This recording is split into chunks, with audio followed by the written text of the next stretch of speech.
service and their refusal to physically receive the subpoena, the Secretariat made the substituted service through the electronic mails of Attorney Zulaika Lopez and Attorney Sunshine Fajarda. And on the same date, on November 8, 2024, or on, it was a Friday, or Your Honor, after sending the electronic mail containing the subpoena ad testificandum, Your Honor, the Secretariat deemed it prudent to ensure that there would be a delivery receipt once it is actually successfully delivered by the house server. So at 1:42 p.m. on November 8, 2024, we received confirmation from the postmaster at ovp.gov.ph, the server of the Office of the Vice President, confirming that our email containing the subpoena ad testificandum has been delivered to the electronic mail of Attorney Sunshine Fajarda at sunshine.fajarda@ovp.gov.ph, Your Honor. Mr. Chairman, with the indulgence of Chairman ako. Yes, Congressman Dan Fernandez. Lagi na pong practice yan eh. They refuse to accept the invitation. And this representation wanted to find out who that person is and who ordered him not to accept the invitation. May I, Your Honor? I'll just look into the report. On November 7, there was, on November 8, the person who refused to receive the subpoenas for Attorney Zulaika and Attorney Fajarda per the report of the Legislative Service Bureau. It was certain Attorney Emily Torrentina from the Legislative Affairs Division of the OVP. Mr. Chairman, can we invite that person as well? And for us to find out why she, babae ba siya? Oh, ma'am, andito po pala kayo. Why did you refuse to accept the, Your Honor, oath has not been administered. Thank you, Your Honor. Mr. Chairman, can we administer the oath of those first time that attended this hearing? Mr. Chair, Ipautan natin silang lahat. Comsec, pwede po ba paki-out na lahat sabay-sabay? Thank you, Your Honors. To all the resource persons, including Attorney Emily Torrentira, please stand up, including Attorney Emily Torrentira. But since you are willing to testify, Your Honor, and give your statements, Your Honor, it was requested that she will be giving her oath as well, Your Honor. Your Honor, if I may, respectfully, Please administer the oath first. Please raise your right hand. Do you swear to tell the truth, the whole truth, and nothing but the truth in this inquiry, Your Honor? I do. The oath has been administered for the resource persons, Ms. Rabago, Mr. Tenido, Attorney Sanchez, and Ms. Villa del Rey. However, Attorney Emily Torrentira refuses to take her oath, Your Honors.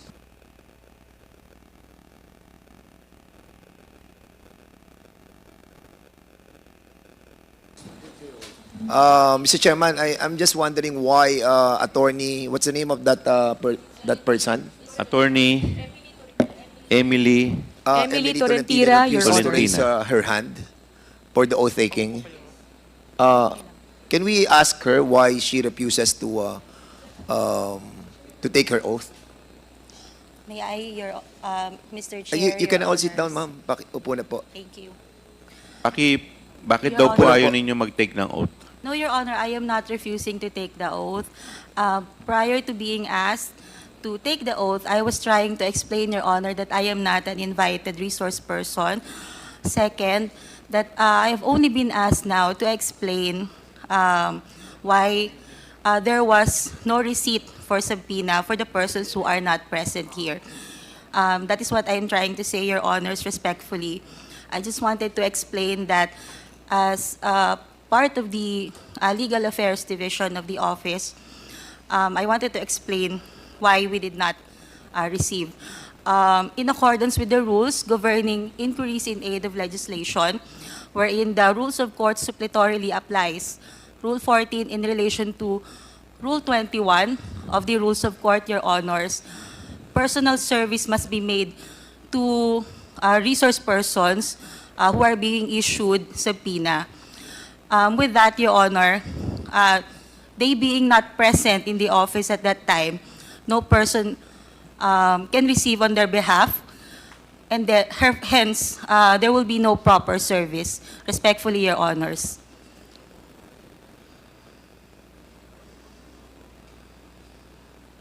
Well, we accept that that guidelines, no, that you mentioned a while ago. But you all know that this is an aid of legislation, and the reason why we are trying to course this invitation to the office of the president, we discussed this lengthily already, and the testimony of Attorney Lopez is so important to us. And also si Pajarda. And I think, Mr. Chairman, with this kind of explanation that being manifested by Attorney Tolentino, as much as we accept that premise of her, but somehow we are all guided with moral decency, no? That somehow, sana Mr. naman, Chairman. umattend naman po sila dito kahit na sabihin po natin that yun nga po, ito po yung sinasabi nung inyong minention a while ago, but I think somehow sa akin personally that is not accepted. And isang tanong lang, attorney, have somebody told you not to accept all those invitations? No, Your Honor. It was a. So it's- it is in accordance with the rules, Your So Honor. it's your own Attorney, volition. we will recognize you later because hindi po kayo nag-take ng oath. Okay na po. Mr. Chairman. You've already said your piece. Thank Mr. you, Your Chairman. Honor. Congressman May I Paduano, ask you're the recognized. good attorney, what is your role in this? You are not invited, but you are present at today's hearing, and you never take your oath. As Why? legal counsel. What is your presence? Mr. Chair, Your Honor, I am the Chief of Legal Affairs of the Office of the Vice President. So, I am here to represent the institution, Your Honor. so you are here to represent the institution. You should, before talking, you should take your oath. Because that is on record. You're a lawyer. You know that. You cannot speak until you take your oath. That's the rule, internal rules of this House and this committee. You cannot speak unless you take your oath. Or else, I will move to excuse you in this room. Your Honor, if I may, Mr. Chair. Point of order, Mr. Chair. Mr. What is, Chair, what is your point of order? yeah, I take the position of Congressman Paduano. I really don't know why she's here. Has she forwarded any explanation written as to her attendance? Hindi, Mr. Comsec. Chairman, No, Mr. Chairman, Mr. Chairman. Mr. Chairman, a while ago, she was trying to tell us that she is the representative of the Office of the Vice President. And if you are the representative of the Vice President, you have this reason to take your oath as well. No, but yeah. But other than that, Mr. Chair, before we can even proceed to asking her to take her oath, has she communicated officially to the committee that she is indeed representing the Office of the Vice President? Is there any letter that whereby Attorney Tolentino is given authority to represent the Office of the Vice President, Comsec?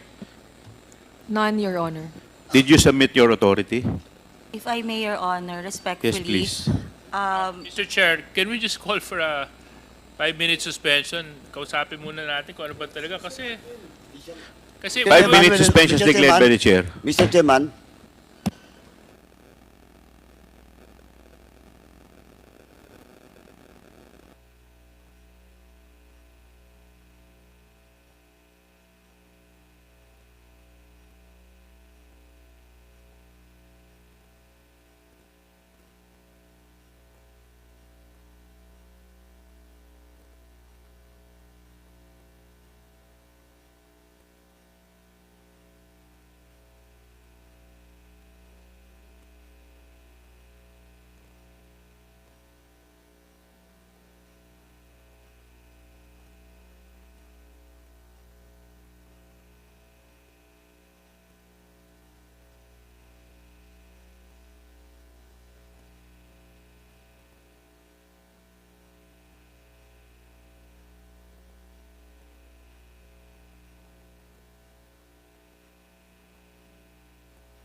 Committee hearing resumes.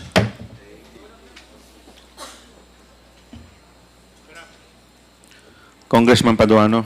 Thank you, Chairman. Anyway, Mr. Chairman, first and foremost, since the good lawyer has no written authority coming from the Vice President, second is that she never take her oath. So, Mr. Chairman, first, I move that we strike out all, on record, all the statement being made by the good attorney. Seconded. There's a motion raised by Congressman Paduano, duly seconded. Is there any objection? Hearing none, the motion is carried. And second, Mr. Chairman, I move that we excuse the good lady attorney in this room and to request the SAA to escort the good attorney outside of this room. So move, Mr. Chairman. Seconded. There's a motion to excuse the good attorney from this room, which is duly seconded. Is there any objection? Hearing none, the motion is carried. Mr. Chair, if I may respectfully request... You're not, you're out of order. You're not recognized. Mo, Chair, para hindi siya makapagsalita. being Suspend mo.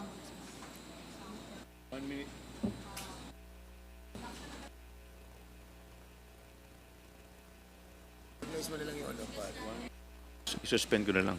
Your Honor, 1 minute suspension.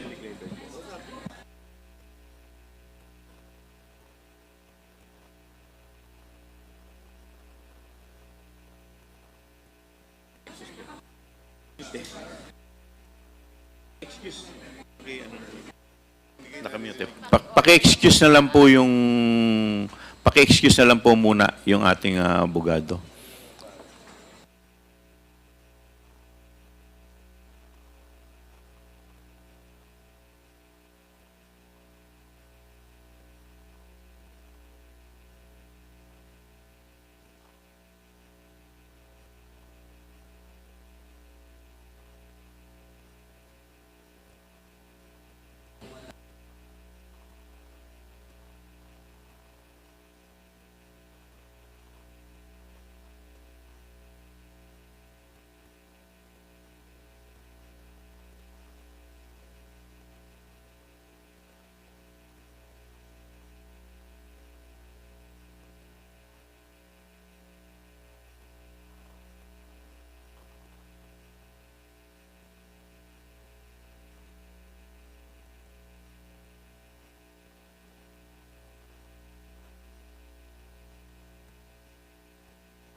Committee hearing resumes.